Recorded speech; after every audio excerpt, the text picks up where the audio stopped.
വടക്ക് ചില മണ്ഡലങ്ങൾ ഒഴിച്ച് ജില്ലകൾ ഒഴിച്ച് മറ്റു പലയിടത്തും കോട്ടങ്ങൾ ഉണ്ടാകും എന്നുള്ളതാണ് കാണുന്നത്. കോർപ്പറേഷൻ കഴിഞ്ഞ തവണ 6-ൽ 5 LDF ആണ് നേടിയത്. പക്ഷേ ഇത്തവണ 6-ൽ 3 LDF പിടിക്കും എന്നുള്ള അവസ്ഥയിലാണ്. അതുപോലെ തന്നെ 14-ൽ 13 LDF ആണ് കഴിഞ്ഞ തവണ ജില്ല. അപ്പോൾ 2 UDFിലേക്ക് പോകുമോ? 2 UDFിലേക്ക് പോകാനാണ് സാധ്യത, 1 BJP. ആ രീതിയിലാണ്. അല്ലാതെ ഏതാണ്? എറണാകുളം, കൊല്ലം, അതുപോലെ തന്നെ കോഴിക്കോട്, ഇതാണ് സാധ്യത കൂടുതൽ LDF. കണ്ണൂർ അവർ ശ്രമിക്കുന്നുണ്ട്, പക്ഷേ UDFിനായി. എറണാകുളത്ത് UDFിനാണല്ലോ സാധ്യത.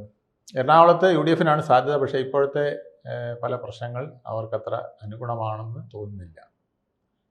ആ രീതിയിലാണ്. എന്തായാലും 3 കോർപ്പറേഷനുകൾ സംശയമില്ലാതെ അവർ പിടിക്കും. അത് ഒന്നുകിൽ UDFിന് കണ്ണൂരും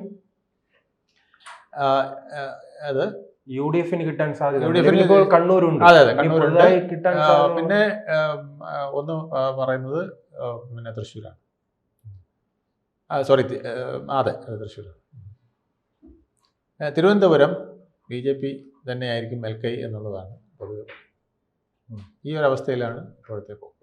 കൂടുതൽ വാർത്തകളും വിശേഷങ്ങളും നിങ്ങളിലേക്ക് എത്താൻ ABC മലയാളം സബ്സ്ക്രൈബ് ചെയ്യുക, ബെൽ ബട്ടണും അമർത്തുക.